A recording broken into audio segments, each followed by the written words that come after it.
From Orangeburg, South Carolina, this is Democracy Now!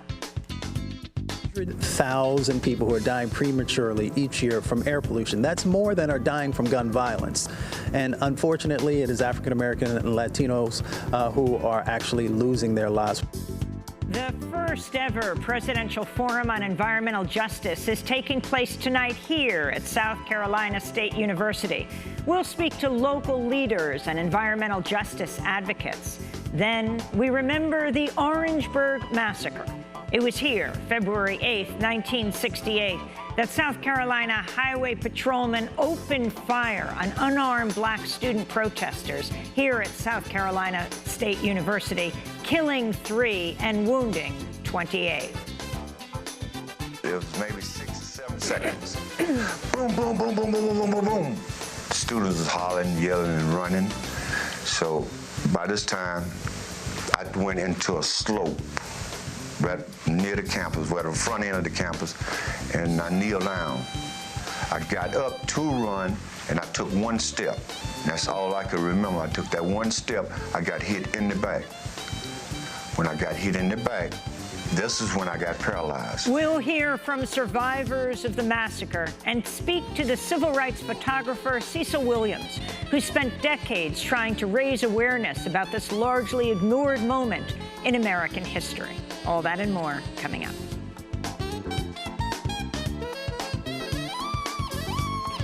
Welcome to Democracy Now!, democracynow.org, The War and Peace Report. I'm Amy Goodman.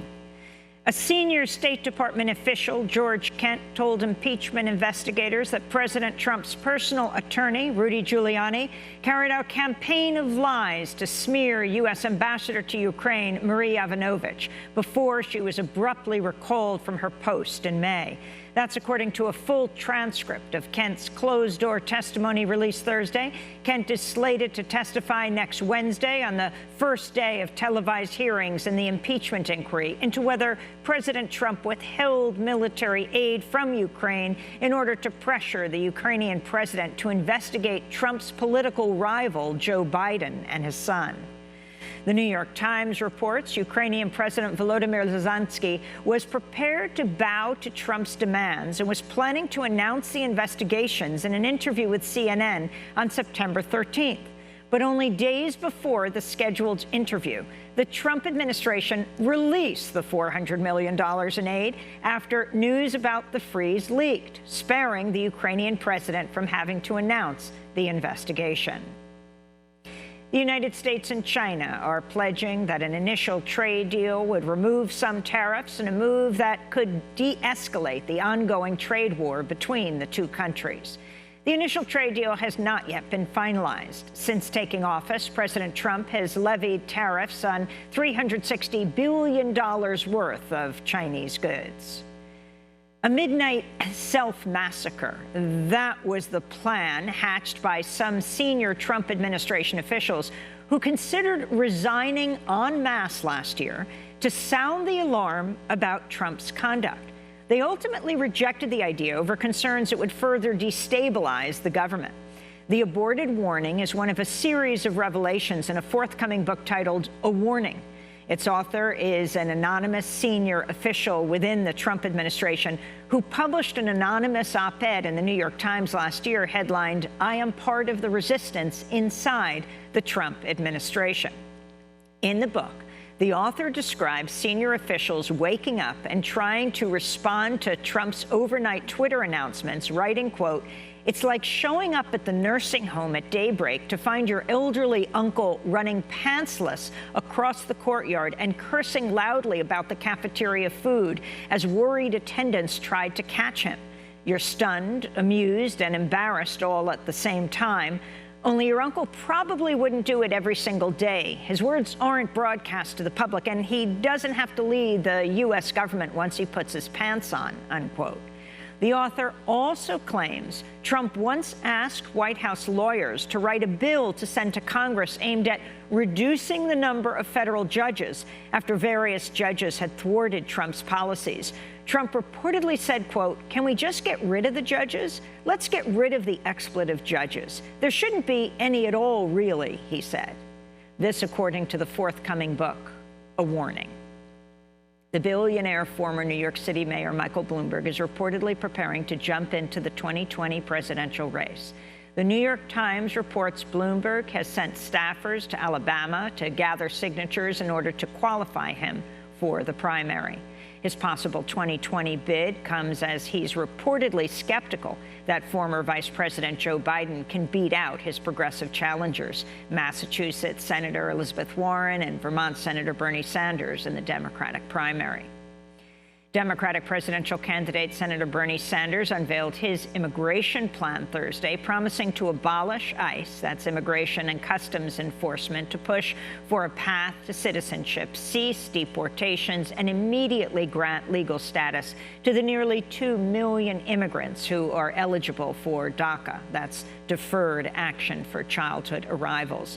Sanders said he would accomplish many of these reforms through executive actions. Sanders also vowed to end family separation at the border and allow asylum seekers to remain in the United States while their cases are resolved. He also said he would halt the construction of Trump's border wall, which has already begun construction in the Sonoran Desert in Arizona. Undocumented students across the United States are walking out of school today in solidarity with immigrants who have Deferred Action for Childhood Arrivals, an Obama-era program that grants work permits and deportation relief to nearly 1 million undocumented people who were brought to the country as children.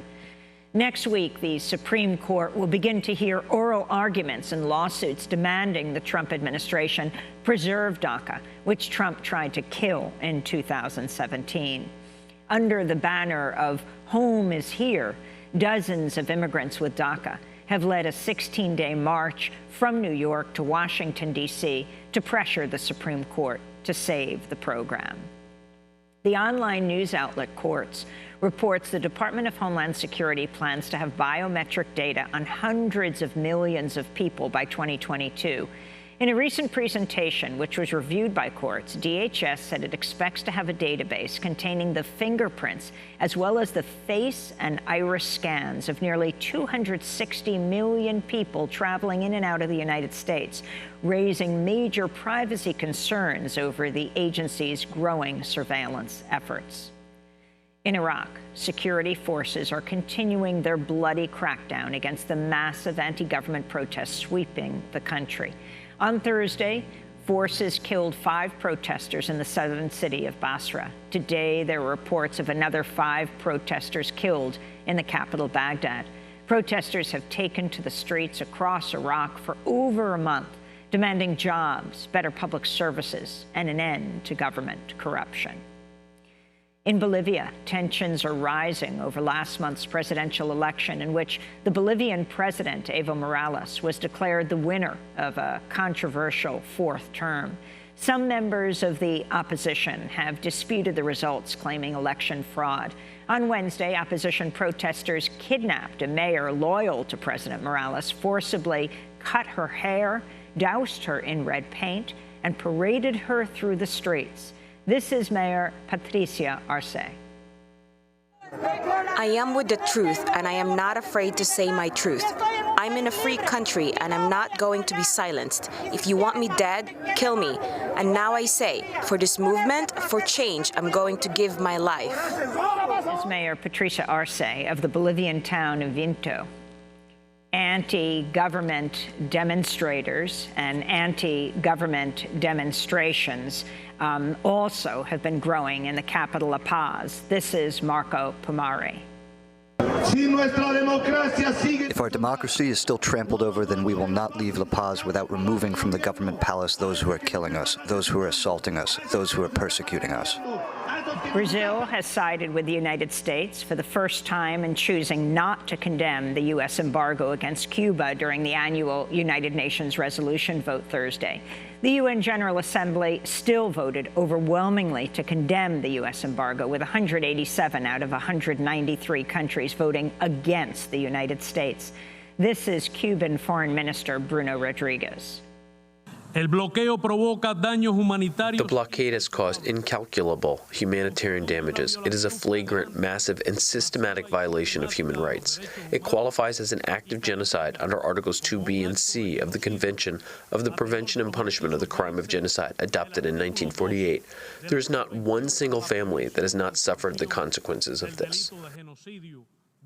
In Brazil, former President Luiz Inácio Lula da Silva could be freed from prison following a Brazilian Supreme Court ruling to end the mandatory imprisonment of people convicted of a crime who have lost their first appeal. The ruling restores a previous policy that allows people convicted of a crime to exhaust all of their appeal options before being sent to prison. In addition to Lula, the Supreme Court's decision could help free some 5,000 prisoners who are still appealing their convictions. Meanwhile, a far-right Brazilian journalist tried to punch Pulitzer Prize-winning journalist, co-founder of The Intercept, Glenn Greenwald, after a heated argument during the live taping of a radio show. The far-right journalist, Augusto Nunes, had previously made insulting comments about Greenwald's family. In Hong Kong, a student has died from injuries sustained after he fell during a clash between student protesters and police earlier this week. The death of Cho Tzu-lok has sparked widespread anger among student protesters, whose demonstrations have rocked Hong Kong. This is Hong Kong activist Joshua Wong. We mourn together, and we urge Hong Kong people wear black t-shirt together today and tomorrow to show our solidarity and unity. And now is the time for the government to set up the independent investigation on the clash. We need to know and seek for truth and justice, and which is really insane and unreasonable for how the government allowed the police attempt to murder Hong Kong people, which proved that reform the police force is a must. And in New York City, longtime immigration activist Marco Saavedra attended his final asylum hearing on Thursday, in which he argued his life would be at risk if he were sent to Mexico. The immigration judge overseeing Saavedra's case will have a final decision by January 17th, 2020. Saavedra has been living in the United States since he was 3 years old. He's been involved in several high-profile immigration actions.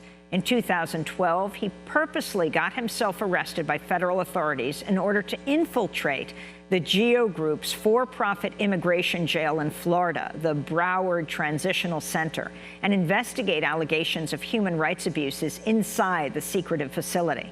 In 2013, Marco Saavedra self-deported to Mexico with 8 other Dreamers to protest the separation of immigrant families under the Obama administration. To see our full interview with Marco Saavedra before his final asylum hearing this week, go to DemocracyNow.org. And those are some of the headlines. This is Democracy Now!, DemocracyNow.org, The War and Peace Report. I'm Amy Goodman. We're broadcasting from South Carolina State University here in Orangeburg, where tonight, on this very stage, the first ever Presidential Forum on Environmental Justice will be held. I'll be co-moderating with former EPA official Mustafa Ali. All Democratic and Republican candidates were invited. Those that accepted and are coming to this forum are Senators Elizabeth Warren and Cory Booker, Tom Steyer, Marianne Williamson, John Delaney, and Joe Sestak. The forum will be hosted by the National Black Caucus of state legislators and leaders from frontline communities. South Carolina is a crucial state for the 2020 presidential race and one of the first that will have a Democratic primary following the New Hampshire primary and the caucuses in Iowa and Nevada. It'll be the first measure of Democratic candidates' strengths with black voters. In 2007, a Democratic presidential primary debate also took place right here on this stage. South Carolina is a state where African-American communities and people of color are on the front lines of fighting for justice in the face of extreme environmental racism for years. South Carolina has repeatedly been pummeled by climate-fueled hurricanes, including Florence, which swept through the South in 2018, causing epic floods. Its black residents have faced disproportionate air and water pollution, exposure to environmental hazards. But South Carolina is also home to some of the most successful responses to environmental racism. The town of Spartanburg was once known as the Devil's Triangle for its 2 abandoned industrial sites and a 30-acre dump. But it's now being hailed as a model for environmental justice after the community worked with the Environmental Protection Agency to invest in health centers and revitalize formerly devastated neighborhoods. Well, we're joined right here in Orangeburg, South Carolina, by Mustafa Ali, who I'll be moderating the forum with tonight. He's the former head of the Environmental Justice Program at the Environmental Protection Agency. He's a former leader in the Hip Hop Caucus and is now the vice president of the National Wildlife Federation. Welcome to Democracy Now! It's great to be with you here in Orangeburg. Thank you, Amy, for having me. So talk about why you've chosen this site. Later in the broadcast, we're going to talk about this moment in history 51 years ago, when state troopers opened fire on students, before Kent State, before Jackson State. But right now, we're talking about this moment in history in 2020, when there are a record number of candidates running for president. Why have you chosen this forum in South Carolina, and why the first presidential forum on environmental justice? What does that mean, environmental justice? Yeah, well, it was important, one, to have it at a HBCU or minority serving institution to make sure that folks understood that the students who go to school here care about what's happening. They are voters, along with all of the community residents. Also here in South Carolina, it's ground zero. It's ground zero for the pollution that folks are dealing with housing issues, transportation issues, and also the impacts from climate change. The floods that have happened, have played a devastating role in people's lives and farmers' lives. All these different folks are coming together. But also, as you sort of shared with folks, there are also these incredible leaders who are also helping to make real change happen. So we have the environmental injustices that are happening that folks are focusing on, but we also have the change that's happening, how people are revitalizing communities. Reverend Leo Woodbury, Harold Mitchell, Omar Muhammad, so many incredible leaders who are right here, right now, making change happen. So this issue of environmental justice, I mean, CNN held a public town hall with the candidates on climate change. What is the difference? Well, environmental justice is dealing with these disproportionate impacts that are happening inside of communities. So it's important that we have these conversations about climate change, but those are the symptoms of a disease. And the disease has been the racism, the structural inequality that continues to happen inside of communities of color. So disproportionately, those fossil fuel facilities are located in communities of color, lower income communities, and on indigenous lands. And people have for decades been dealing with the public health impacts, but also now those emissions are also a driver in warming up our oceans and warming up the planet. We also know that the transportation routes that have been used to extract wealth from certain communities and bring wealth into other communities and also drop pollution off plays a big role also in what's going on with climate change. And then the last thing is we got 2.2 million miles of pipeline.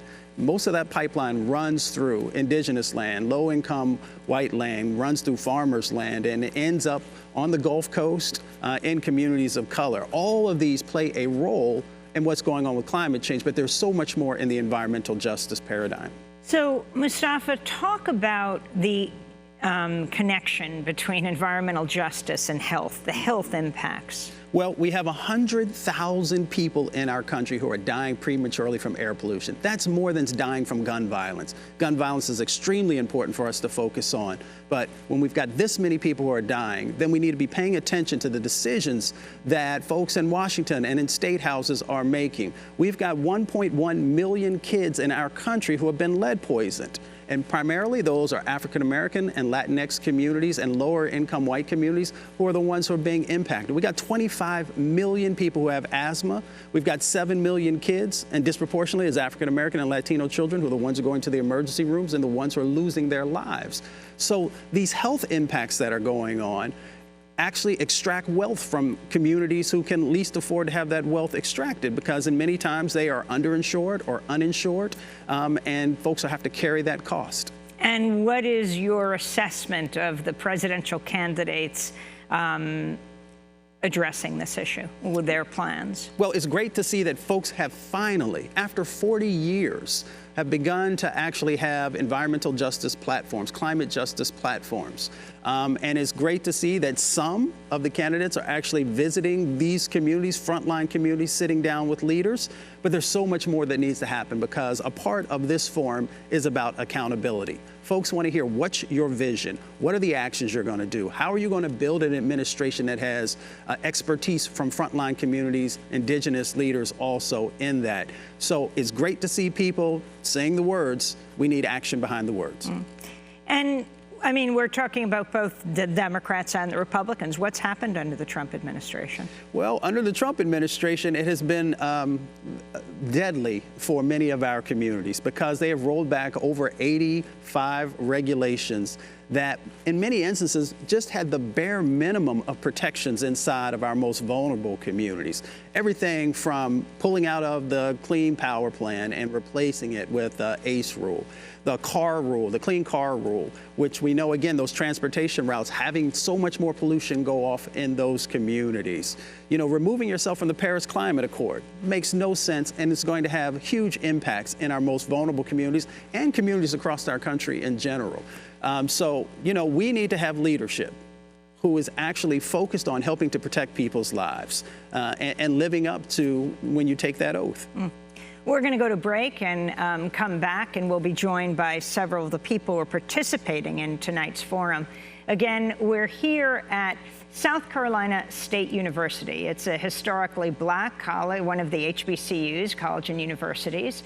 It is the site of the Orangeburg Massacre 51 years ago. And it is going to be the site tonight on this very stage of a Presidential Forum on Environmental Justice, the very first. We are joined by Mustafa Ali, who was formerly with the Hip Hop Caucus, before that for years with the Environmental Protection Agency. Now he's vice president of the National Wildlife Federation, and he'll be co-moderating the forum tonight with me. Yes, Democracy Now! Is here, and we'll be live streaming this forum tonight at 6 p.m. Eastern Standard Time around the world.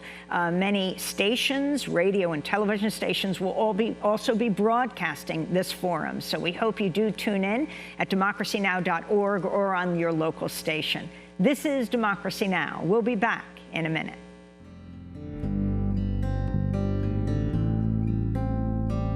Mother of us all,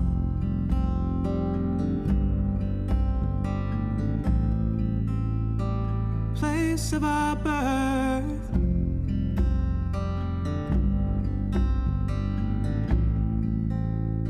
how can we stand aside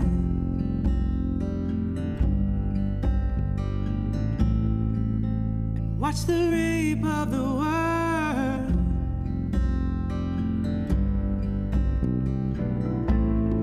It's the beginning of the end.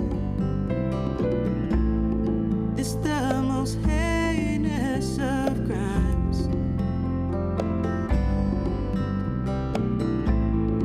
It's the deadliest of sins. The greatest violation.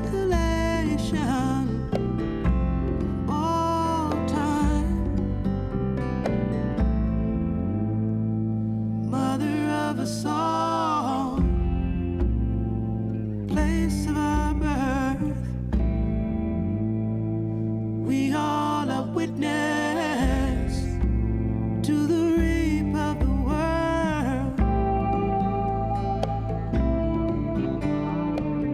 World by Tracy Chapman. This is Democracy Now!, democracynow.org, the War and Peace Report. I'm Amy Goodman. We're broadcasting from South Carolina State University here in Orangeburg, where tonight on this very stage, the first ever Presidential Forum on Environmental Justice will be held. Democracy Now! Will be broadcasting and live streaming beginning at 6 p.m. Eastern. I'll be co-moderating with former EPA official Mustafa Ali, who is still with us, former EPA official, formerly with the Hip Hop Caucus, now vice president of the National Wildlife Fund. And we're joined by South Carolina State Representative Gilda Cobb-Hunter, who represents the city of Orangeburg in South Carolina. She's also president of the National Black Caucus of State Legislators. And Melanie Campbell joins us, president of the National Coalition on Black Civic Participation and the convener of the Black Women's Roundtable. We welcome you all to Democracy Now! Representative Cobb-Hunter, you are a first. You are the first woman to represent Orangeburg in the South Carolina State Legislature, and you are representing Black state legislators around the country. Talk about why environmental justice is important to you and why you are hosting tonight's event, tonight's first ever forum. Well, thanks, Amy, for having us, and we really appreciate the support of Democracy Now! It's important to NBCSL for a variety of reasons. We have total dysfunction in the opinion of state legislators at the federal level, and so when we talk about the issue of environmental justice, climate change, all politics is local, and when we can't get action on the federal level, that leaves us as state legislators to make sure that whatever remedies, whatever mitigation is there, that we are in a position to try to get that done. NBCSL, along with the Hispanic Caucus, and we will be joined tonight by the president of the National Hispanic Caucus, what we recognize is that the issue of environmental justice impacts Black and brown communities. And so we represent these communities. We think it's important for us not to wait on Congress, not to wait on a president, but for us to use the power we have as state legislators and take action. And I would just echo Mustafa's point. We are very pleased that 6 of these candidates who want to be president thought this issue was important enough to not just talk the talk, but to walk the walk. And we welcome them to South Carolina's only state-supported historic Black college and university at South Carolina State. Welcome to Bulldog Country. And Gilda Cobb-Hunter, how does it work in a state legislature around issues of environmental justice? I mean, we know about ALEC, the right-wing organization that writes legislation, particularly in state legislatures, for state legislatures, and one by one following a trend in the country to cut back on regulations. How do you deal as the head of the NBCSL, the National Caucus of Black Legislators, in responding? Well, a part of it is what we'll do here tonight. My role as president, in my view, is increasing members' awareness of issues that impact our constituents. We all know the routine issues that all of us care about and all of us are working on. But when it comes to an issue like environmental justice, the awareness of Black legislators, in our view, is not what it should be. And so a part of our goal and a part of what we think is important is increasing our awareness. ALEC has a very strong footprint here in the South Carolina legislature. They spend money. We have members who are in the national leadership of that organization. This is the American Legislative Exchange Council, presenting model legislation. And in some cases, in some states in our group, we've had people who didn't even remove the name ALEC, just kind of came in, dropped it. And so we've got to be vigilant, and we've got to stay focused on this issue. And so a part of what I see us needing to do, and that's why this forum is so important, because I'm told from the frontline communities that there has never been this kind of event, which makes it even more appropriate that it's here at South Carolina State. We've got to just, the way you deal with ALEC, I believe the best way to eat an elephant, pun intended, is one small bite at a time. And Mustafa Ali, how do you see ALEC playing out in legislatures around the country?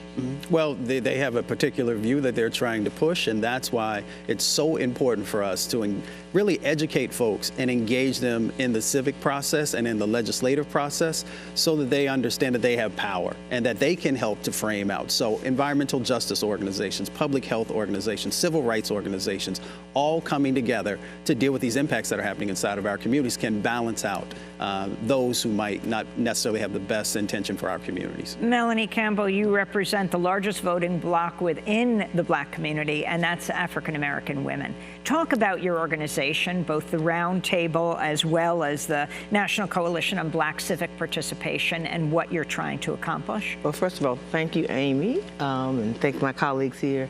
And it's good to be back on this campus. I was on this campus in 2008 on a rainy day in February, working on getting out the vote with our Black You Vote program. And so it's always good to be back here in Orangeburg, in South Carolina. I hadn't been in Orangeburg in a little while. So thank you all for the invitation to work with you all on this project.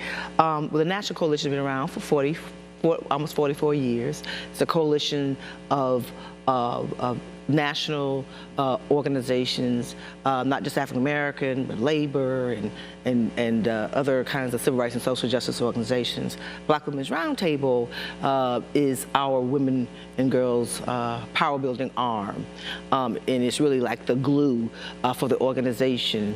And I say that because when you talk about the Black vote, Black women, we're the secret sauce to move the Black vote. And that's because of our voting strength and the fact that we influence our families and all of our significant others. So when you say there's a big surge in the Black vote, that's because Black women didn't just show up, because we're going to show up, but we're going to also encourage our families and our communities to do that. We also are many times leading a lot of the work and becoming more unapologetic about demanding respect for that, whether it's the Democratic Party or progressive community, to understand that we're not just a voting bloc, we also are leaders in this space. This issue around, so I appreciate Mustafa and I was going to say Congresswoman. No, please, don't start that. Don't start no mess, please. Right? Please stop. My sister, friend Hilda, for what they're doing here. This issue we see when it comes to environmental justice is critical when you talk about issues impacting health, in issues impacting economic justice, because the impact it has on our communities. And so our young people, who just a little bit younger than us, right, who demand that this be a critical issue in this election. Why is environmental justice so critical, especially for I grew up in Florida. I grew up along the coast of the Atlantic, big city called Mims, Florida. And so growing up around, we had hurricanes growing up. You know, you didn't have to leave home. My mother passed away 3 years ago, and we would always have to worry. Now they have to, most of the time, they have to leave. I have a brother that's still there who, most of the time, he has to get on a plane and fly up there in Virginia and get away. You can't stay anymore because there's so much. It's very different from what had happened 30 years ago, 40 years ago. What's happening now is real impact in our communities. I can remember growing up where orange groves were beautiful. Everybody had orange groves. It was a part of the economy. That was, if you didn't have a job, you can go pick oranges and make a living. Right? You can't do that. Those things have been destroyed by the climate change and other kinds of things. Damu Smith, Channel, was one of my best buddies, right, who really educated me down in Cancer Alley, Louisiana. It's in fact where I met him at one of the first conferences. He took us on the bus. Cancer Alley, Baton Rouge. Back in the day. So I've been around this for a while. Connie Tucker, who's another sister. I lived in Atlanta for 20 years. My current sister who keeps me on this is Felicia Davis with HBCU Green Fund. Understanding that this issue is not a side issue. It's very much intricately a part of what's dealing with even the issues around wealth building and how that impacts our community. And do you feel like the candidates are addressing these issues? How do you get them to focus? I will say that our Black You Vote young people are having these debate watch parties, and they've been doing these polls, and they look for who they won, which I won't get into that. But they also say, what are they not hearing? And environmental justice and climate change are key. They're not the number one, but they're high, like the number 3 or something like that.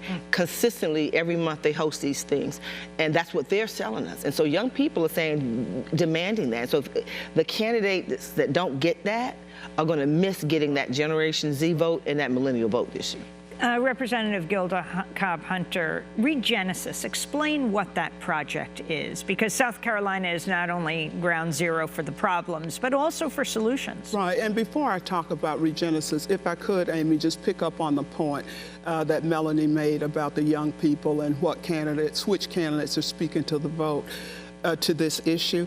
That's a part of why NBCSL is here sponsoring this event, because we can't afford to wait for the DNC or the RNC to bless this and say, okay, we're going to have a debate. This issue impacts our communities. We thought it important to step up and say, you know what?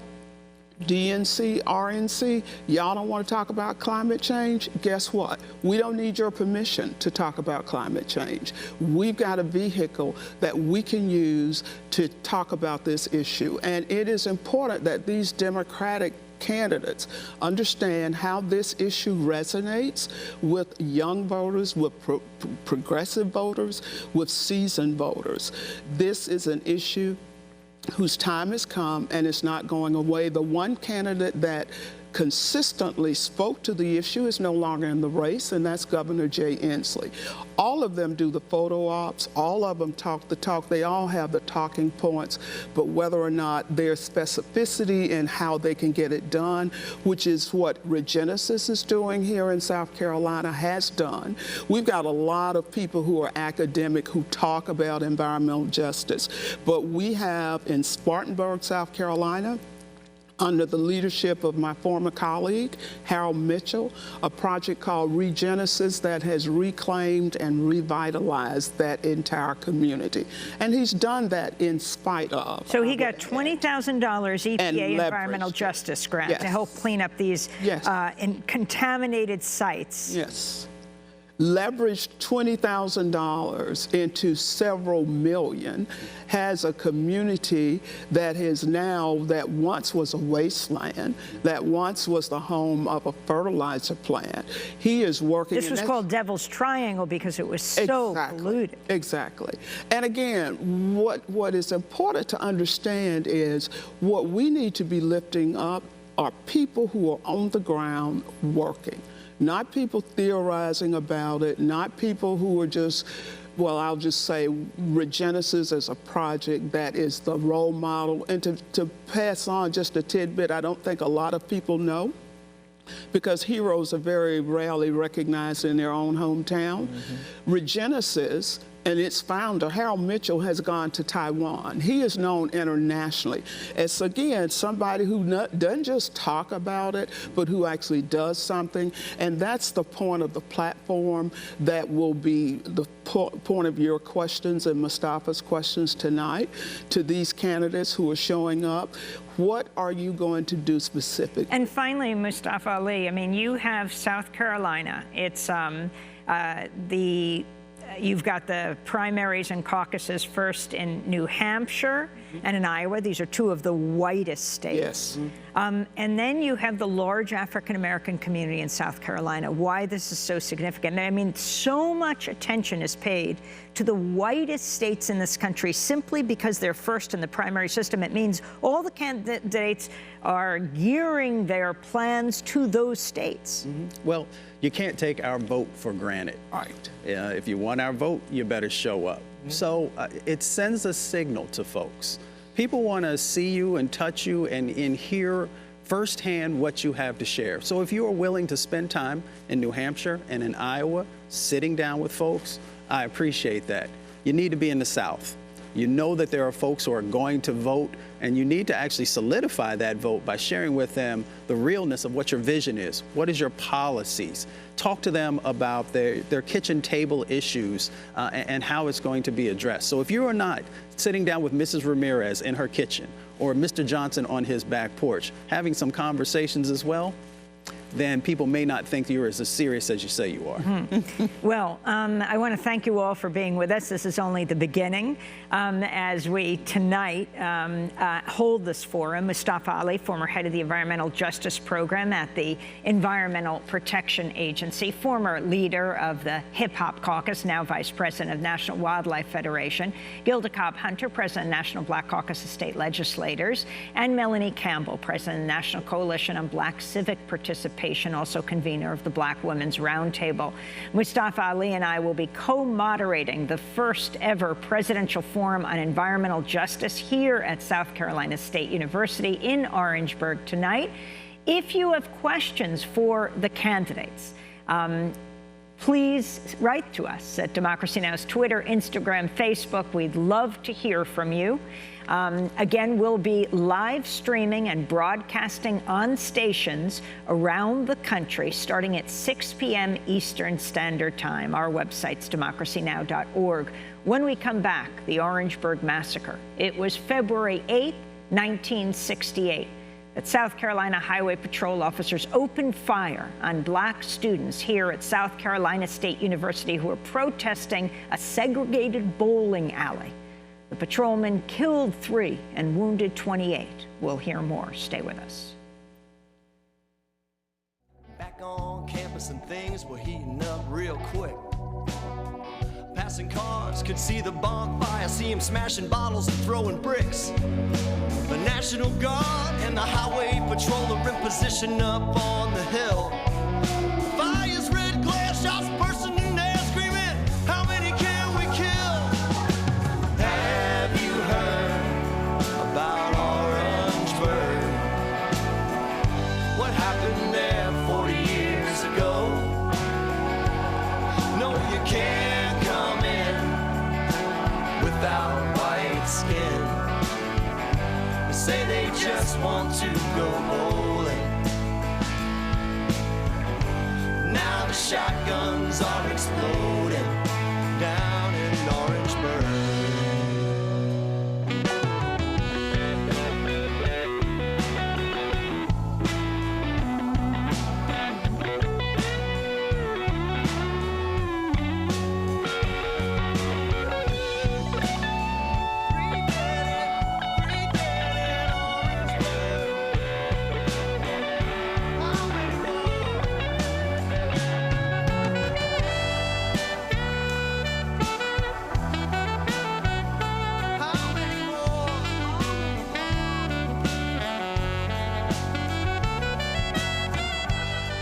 Orangeburg by Soul Driven Train. This is Democracy Now!, democracynow.org, the War and Peace Report.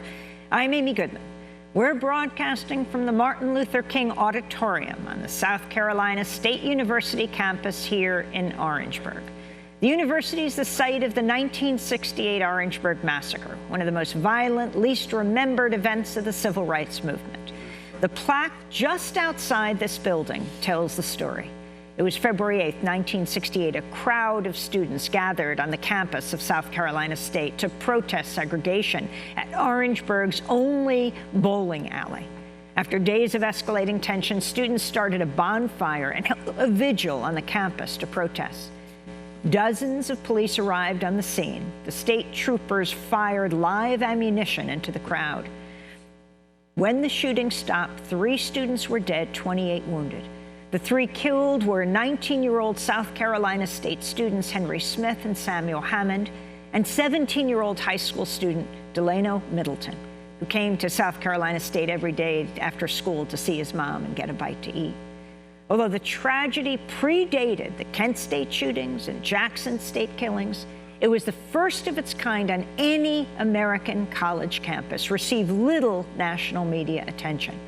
Here are some of the survivors of the Orangeburg Massacre remembering that fateful day. This is an excerpt of an oral history project conducted by Jack Bass, who was a reporter at the time. This clip begins with survivor Robert Lee Davis. It was a barrage of shots, and like I say, it was maybe 6 or 7 seconds. Boom, boom, boom, boom, boom, boom, boom, boom, boom. Students was hollering, yelling, and running.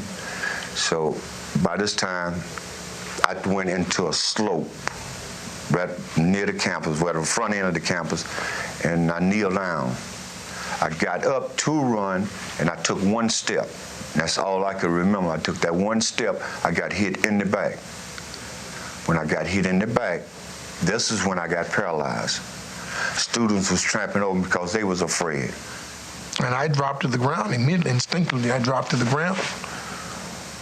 And within a second, within 2 or 3 seconds, I began to hear rounds going past my ears. I felt my coat like it was being, somebody was trying to pull it off, you know, with what it really was rounds hitting my coat. And then I got hit. Prior to being hit, prior to being hit, I heard some people started yelling. In fact, I remember hearing somebody laugh just before we realized we were being shot at. We thought they were shooting in the air. It entered right here and just missed my spine. I didn't see much bleeding. I remember running, getting up and moving. I think the coat that I had on probably formed probably as a compressed maybe. I don't know. I had a large overcoat on. I remember asking him, I said, Joe, can you see? Am I just nicked? You know, I was hoping that I just got grazed, you know. And he said, no, look like, you know, there's a hole there, Jordan. I said, oh, golly, you know. And we got onto the infirmary, and there was blood all over the place. I mean, people were lying around, yelling and screaming, and the poor nurse on duty, she was a mess.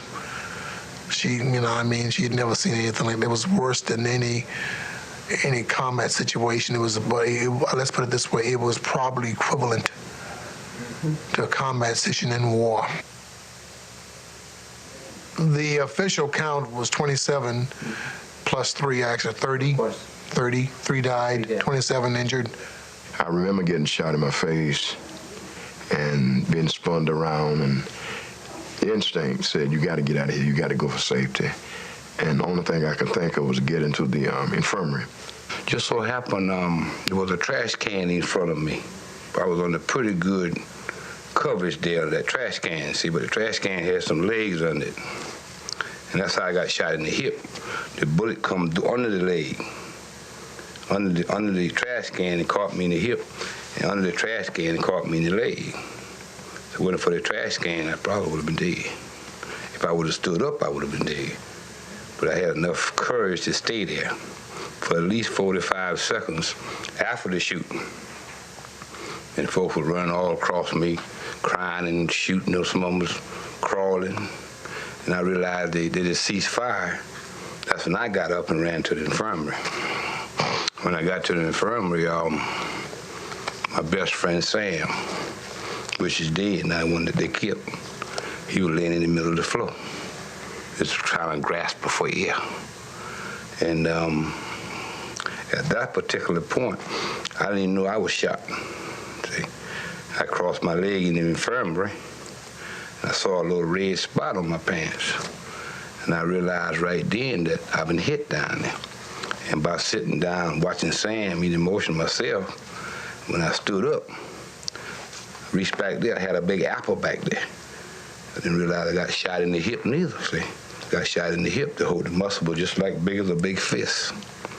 And I realized I got shot in the hip, got shot twice. He took me to the school infirmary, and from there I laid on the floor on a mattress. At this time, Sam Hammond, we was laying head to head by each other. And the last thing I can remember Sam said, they used to call me Big Dooley because I was playing football at this time. I was weighing about 260. And this is when Sam asked me, he said, Dooley, you think I'm gonna live? I say, Sam, you're gonna be all right, buddy. And the next time I look over there, he was dead. I took my hand and put over his face like this to close his eyes, because he died with his eyes open. Davis and other survivors of the Orangeburg massacre in South Carolina The 9 officers who opened fire that day were all acquitted. The only person convicted of wrongdoing was Cleveland Sellers, a member of the Student Nonviolent Coordinating Committee, known as SNCC. Sellers was one of the organizers of the protests, convicted of a riot charge, spent 7 months behind bars. He was pardoned in 1993. He would later go on to be president of a South Carolina college. On the 40th anniversary of the Orangeburg Massacre, Democracy Now! Spoke with Cleve Sellers. He described what happened. It was just a clear case of the police opening fire without any provocation. There was no exchange of gunfire. The students were unarmed, and what precipitated it was the fact that the students on that Monday night went down to the bowling alley to try to bowl. And on Tuesday night, when they went down, they were arrested.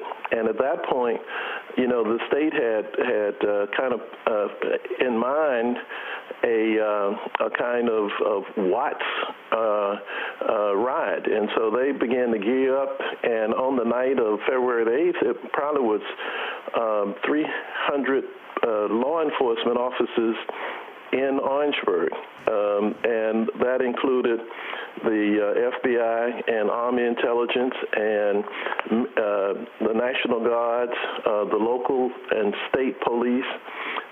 So it was kind of an armed camp there. There were so many police that they could actually have walked on the campus and arrested every student on the campus. One officer could have gone over and arrested all the students who were on the campus. We're joined now by a photographer determined to make sure the Orangeburg Massacre remains part of our national consciousness. Cecil Williams began documenting the civil rights movement in South Carolina in the 50s, photographed the scene and the aftermath of the Orangeburg Massacre. He's also founder of the Cecil Williams Civil Rights Museum here in Orangeburg. We went there last night in the middle of a rainstorm. It's just opened. It's astounding. It shows the photographs of that fateful day, February 8th, and the events leading up to it and the aftermath. It's great to have you with us, Cecil Williams. It's good to be here today with you as well. The significance of this massacre in not only Orangeburg history, but I could only think if this had gotten more attention back in 1968, perhaps Jackson State and Kent State wouldn't have happened. No, this was really a situation in Orangeburg that should not have happened. It was 1968, years after Congress and President Johnson passed the Civil Rights Acts. But in Orangeburg, there was this pocket of resistance, a segregated bowling alley, that upon any citizen walking along Russell Street in Orangeburg encountered this on an everyday basis. But it was the students from State and Claflin and others that got involved. They wanted to change that. This was something that should not have been allowed to exist at the time. But it was a reality, and unfortunately, the deaths and the wounding of so many students was a tragedy that we should never forget. I wanted to go to a clip from the documentary Scarred Justice, the Orangeburg Massacre in 1968. This clip features Roy Wilkins, who was head of the NAACP at the time. You know, the first news story we read in New York said there was an exchange of gunfire. And after this, the police shot. Now, there was no exchange of gunfire. There were no guns discovered on the campus among the students. I call you to a hard task, harder than theirs. Theirs is difficult, but they don't have any dead to carry home, and we do. A lot of dead from way back yonder. Count them over in your mind. These 3 here on this campus, 43 dead in Detroit last year, 23 dead in Newark. Medgar Evers, run on back through history, through Reconstruction, through the Civil War. Think of all the dead we have buried. And so our task is bound to be heavier and more difficult. That was NAACP head at the time, Roy Wilkins. And now another clip from the documentary Scarred Justice, the Orangeburg Massacre of 1968, featuring Bakari Sellers. Yes, he's a CNN commentator right now. He was the youngest state legislator ever elected, and he was the son of Cleve Sellers. This was Bakari Sellers commemorating the 40th anniversary of the massacre. He was right here in the MLK Auditorium at South Carolina State. We join here today in our own memorial to remember 3 dead and 27 injured in yet another massacre that marked yet another people's struggle against oppression. These men who died here were not martyrs to a dream, but soldiers to a cause. We find our state and individuals within our state showing no shame in making concentrated efforts to keep this day that we come every year to remember off the historian's tongue and purged from our history books. A group of students built bonfires and sang protest songs. And within moments along the embankments on the front of the campus, police positioned themselves along Highway 601. The state police then closed in on students with shotguns loaded with deadly double-aught buckshots. And for 8 seconds, 1001, 1002. That was Bakari Sellers, son of Cleveland Sellers, remembering the massacre 40 years later. It's now 51 years. Cecil Williams, you were a photographer at the time. You photographed also. You did all the high school photos of kids for the yearbook. Talk about the 3 boys who died. All of them were acquaintances of mine. I photographed Milton at Wilkinson High School, but at South Carolina State, on a daily basis, you could see both of them involved in activities like practicing for football, which they engaged in, or in the student center eating a bologna sandwich, or they were very friendly students. And Henry they were so Smith close. and Samuel Hammond, 19. They were students here. They were students here, and I photographed them for the yearbook. And Delano Middleton was a high school student who came to see his mother all the time at the university? Yes, I understand. He was just visiting the campus that night, as he did sometimes, waiting on his mother to get off of work, and became involved in this. However, I think that even if he had not been accidentally there, many of the high school students and others in the city also participated. This was not just state and Claflin students, but others involved in really trying to change things. Here was a segregated bowling alley, something that if citizens wanted to bowl, they would have to go 50 miles or 100 miles round trip to Columbia to bowl. You know, you really were critical in the case. Talk about the shell casings you found. You weren't here that night of the bonfire, but the next morning you came in. Were there police tape around investigating a crime scene of what happened? Of course, the police, it was the state troopers who killed the students, but... Yes, after the incident was over the next morning very early, and by the way, I narrowly missed being on the site. The only reason I was really not on the site because I photographed everything that the students did as the yearbook photographer. But the next morning about 7 o'clock, I appeared on the campus, and I saw all kinds of things on the ground, and I started picking them up, and some of them were the shells from the shotguns that the highway patrolman had used. Those shells were later used in the investigation to identify which highway patrolman shot them. In the trial, which took place in Florence, I was called in to testify, and understanding in about 30 minutes, they found them innocent. Tragedy. It was shocking, and even today, there's been no really assistance to the students who were wounded, nothing to even bury the students. So it's really even a tragedy that it affects us today. And you have the shell casings in the Cecil Williams Museum. Yes, the museum is something I started because I felt that there was a need to not only preserve South Carolina history, but so much of our history here in this state. We were at the forefront, beginning of this. We're going to do part 2 of the discussion, talk more about the history, but I want to thank you so much for being here. Cecil Williams, photographer, author, best known for his photography documenting the civil rights movement in South Carolina, beginning in the 50s, founders of the Cecil Williams Civil Rights Museum here in Orangeburg. A very special thanks to SCSU President James Clark, Roland Haynes Jr., who runs this auditorium, Ken Davis, Curtis Bradley, and all the other Bulldog staffers who made the broadcast from the MLK Auditorium possible. possible. Special thanks here to our team, to John Hamilton, Dennis Moynihan, Carla Wills, and Libby Rainey. I am Amy Goodman. We'll be broadcasting tonight from 6 p.m. Eastern Standard Time. Check it out at democracynow.org, the first ever forum on environmental justice. I'm Amy Goodman. Thanks for joining us.